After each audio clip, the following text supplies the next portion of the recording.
Hello student, तो अब हम देखने जा रहे हैं 31 से लेके 45 तक के सॉल्यूशन।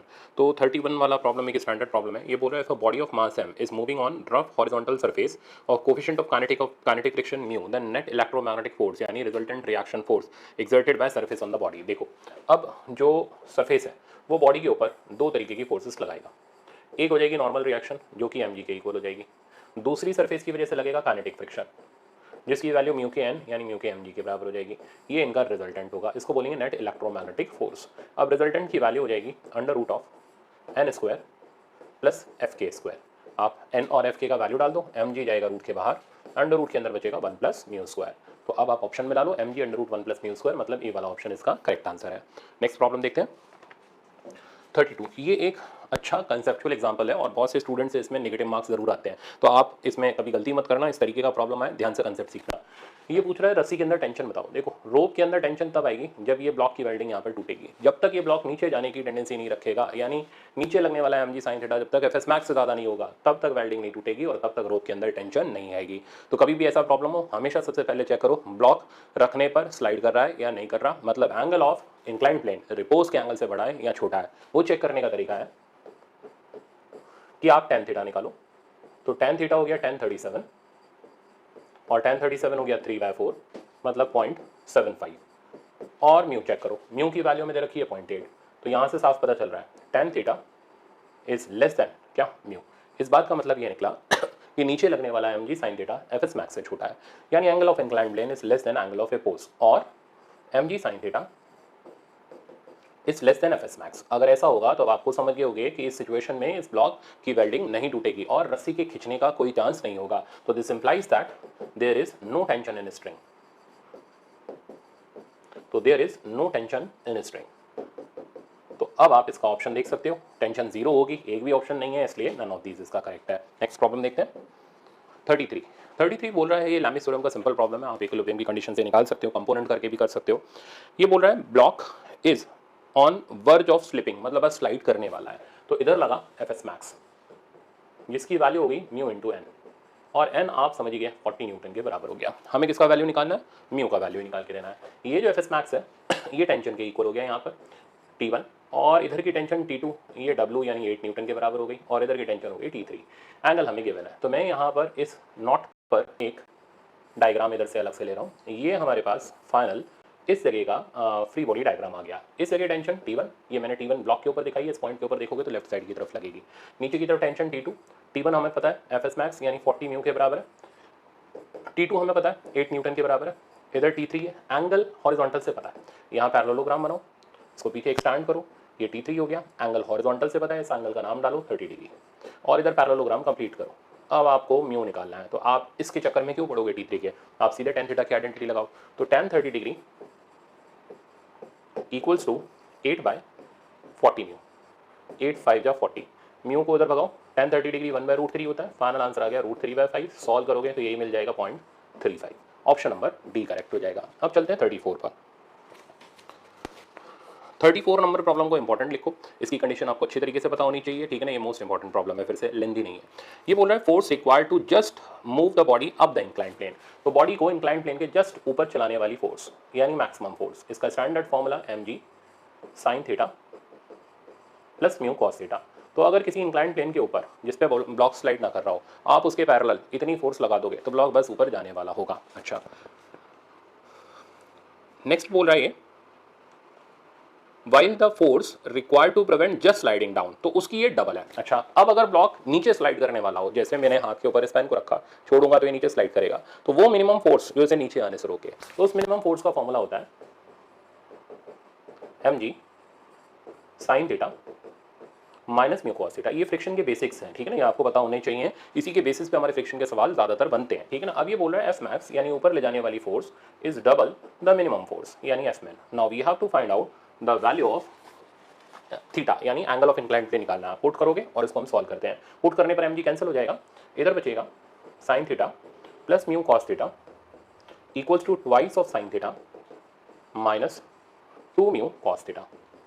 अब आप कॉस थीटा वाला कॉस थीटा के साथ, साइन थीटा वाला साइन थीटा के साथ, तो ये उधर जाकर के हो जाएगा 3 mu cos theta equals to sine theta.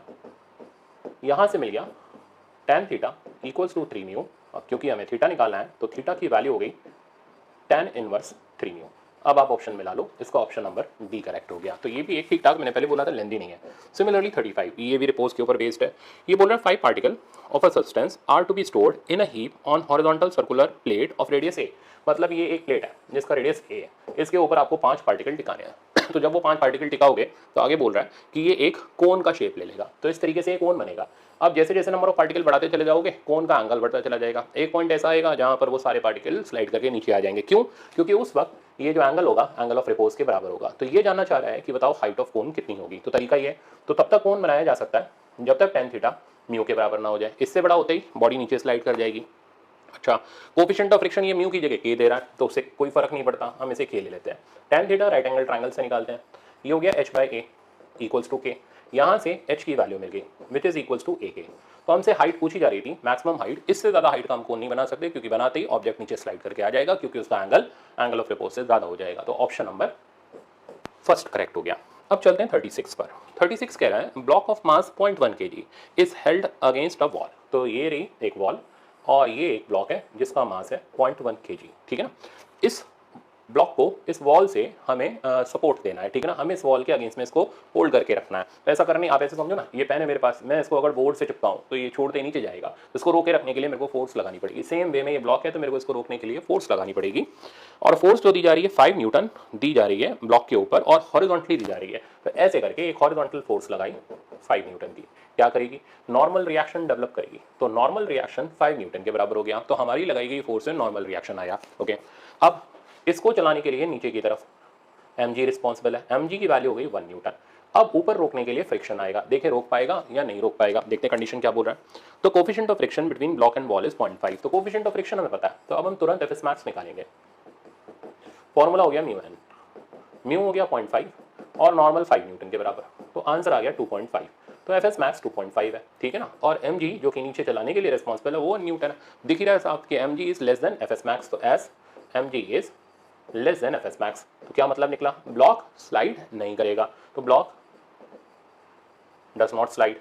अब अगर ब्लॉक स्लाइड नहीं करेगा तो फ्रिक्शन कौन सा लगेगा, तो फ्रिक्शन जो हो जाएगा वो स्टैटिक हो जाएगा। और स्टैटिक फ्रिक्शन अप्लाइड फोर्स के बराबर होता है और अप्लाइड फोर्स यहाँ पर mg के बराबर है, विच इज कितना 1 न्यूटन। तो आंसर हो गया 1 न्यूटन। अब जरा ऑप्शन देखो, 0.98 दे रखा है, वो इसलिए दे रखा है जी की वैल्यू 9.8 ले ली होगी, तो ये 0.98 आ जाएगा। तो हमें तो आंसर मिल गया, that means option number B is correct. अब चलते हैं आगे 37। अगेन ये भी इंपॉर्टेंट है, लेंदी नहीं, एक लाइन का प्रॉब्लम है। तो यहाँ पर ये इंसेक्ट जो है वो क्रॉल कर रहा है। तो हमें पता करना है इसके अंदर the maximum possible value of alpha जहाँ तक वो क्रॉल करके जा सकता है। तो तरीका, तो जब ये इंसेक्ट क्रॉल करेगा, आप पेन को देखना, तो ये जैसे जैसे इधर से ऊपर चलता चला जाएगा, एंगल बढ़ता चला जा रहा है। एक जगह जहाँ पर एंगल रिपोज के बराबर होगा वहाँ तक ये क्रॉल करके जा सकता है। उसके ऊपर गया स्लाइड करके नीचे आ जाएगा। तो आपने क्या किया, इस एंगल को एक टेंजेंट बनाई और टेंजेंट को इस तरीके से एक इंक्लाइंड प्लेन की शक्ल दे दी। अब क्योंकि ये टेंजेंट है तो देखते हैं एंगल वैंगल कितना आता है। ये अल्फा हो गया, ये 90 हो गया, तो इधर का एंगल 90 माइनस अल्फा, ये अल्फा, तो इधर भी अल्फा। मतलब जो इंक्लाइंड प्लेन का एंगल है वही ये वर्टिकल से एंगल बना रहा है। और हम अच्छी तरह जानते हैं तब तक क्रॉल कर सकता है जब तक ये एंगल tan अल्फा म्यू के बराबर ना हो जाए। म्यू हमें क्वेश्चन में दे रखा है 1/3, तो tan अल्फा की वैल्यू हो गई कितनी 1/3। अब ऑप्शन ढूंढते हैं, tan अल्फा 3 दे रखा है और कुछ है ही नहीं, तो tan को उल्टा कर लो तो cot बन जाएगा। तो cot alpha is equals to 3, ये भी इसका आंसर हो गया। तो ऑप्शन नंबर आप देखोगे ए करेक्ट है। तो मैंने बोला था अच्छा सवाल है पर लेंदी नहीं है। नेक्स्ट प्रॉब्लम देखो 38, ये भी रिपोज का प्रॉब्लम है और पैराबोला का है। इसको भी इंपॉर्टेंट लिखो, कॉपी में जरूर नोट कर लेना। देखो ये बोल रहा है पैराबोला की इक्वेशन है y इक्वल टू x²/20। करना क्या है, the maximum height eight which mass can be placed without sliding down. तो मास को मान लो यहाँ पर रखा, क्यों स्लाइड करेगा, क्योंकि एंगल रिपोज से ज्यादा होने लग जाएगा। तुरंत क्या बनाई, टेंजेंट, एंगल को थीटा किया। तो tan थीटा, अब यहाँ पर tan थीटा म्यू के बराबर तो है, बट tan थीटा यहाँ पर अपना वैसे नहीं आएगा एंगल, क्योंकि यहाँ पर हम कुछ सेंटर वेंटर नहीं बना पाएंगे, पैराबोला है ना। तो ये tan थीटा क्या होगा, टेंजेंट का स्लोप है, तो हम इसे डालेंगे dy/dx इक्वल्स टू म्यू। और dy/dx हम निकालेंगे इसे डिफरेंशिएट करके। तो dy/dx की वैल्यू हो गई 2x/20 और 2x/20 की वैल्यू म्यू के बराबर है। देखिए म्यू कितना दे रखा है, म्यू की वैल्यू 0.5 है, पुट करो तो x/10 0.5 हो गया, x की वैल्यू आ गई 5। तो x का कोऑर्डिनेट मिला, बट हमें पता करके देनी है हाइट मतलब y का कोऑर्डिनेट। तो y के कोऑर्डिनेट के लिए x की वैल्यू उसके अंदर सब्स्टिट्यूट कर देते हैं। तो y equals to 25 which is x² divided by 20। तो ये हमारे पास हो गया 1.25। तो 1.25 मीटर इसकी वो हाइट हो गई जहां तक हम इसको रख सकते हैं सच दैट ये पार्टिकल स्लाइड ना करे। इसके ऊपर जाते ही ये स्लाइड करके नीचे आ जाएगा। तो ऑप्शन नंबर बी करेक्ट हो गया। अब चलते हैं नेक्स्ट प्रॉब्लम 39 भी एक अच्छा प्रॉब्लम है और इसको भी हम बड़े आराम से कर सकते हैं। देखो सिचुएशन ऐसी है, ये मास नीचे स्लाइड कर रहा है फ्रीली। अब इस मास के नीचे स्लाइड करने से इसका एक्सेलरेशन हो गया जी साइन थीटा। अब ये मास नीचे जब स्लाइड कर रहा है तो इन दोनों के बीच में नॉर्मल रिएक्शन लग रही होगी। उस नॉर्मल रिएक्शन, अच्छा मैं नॉर्मल रिएक्शन इसके ऊपर दिखाता हूँ। इस मास के ऊपर लगने वाली नॉर्मल रिएक्शन की value M G cos theta के बराबर होगी और कॉस थीटा 45 हो गया, यानी एम जी बाई रूट 2। अब आप सिचुएशन समझना। अब मैं इस इंक्लाइंड प्लेन को दिखा रहा हूँ। तो ये इंक्लाइंड प्लेन जो कि 2m मास का है, जो कि ग्राउंड के ऊपर है, इसके ऊपर लगने वाली फोर्सेस में से ब्लॉक से निकल करके आया नॉर्मल रिएक्शन, ग्राउंड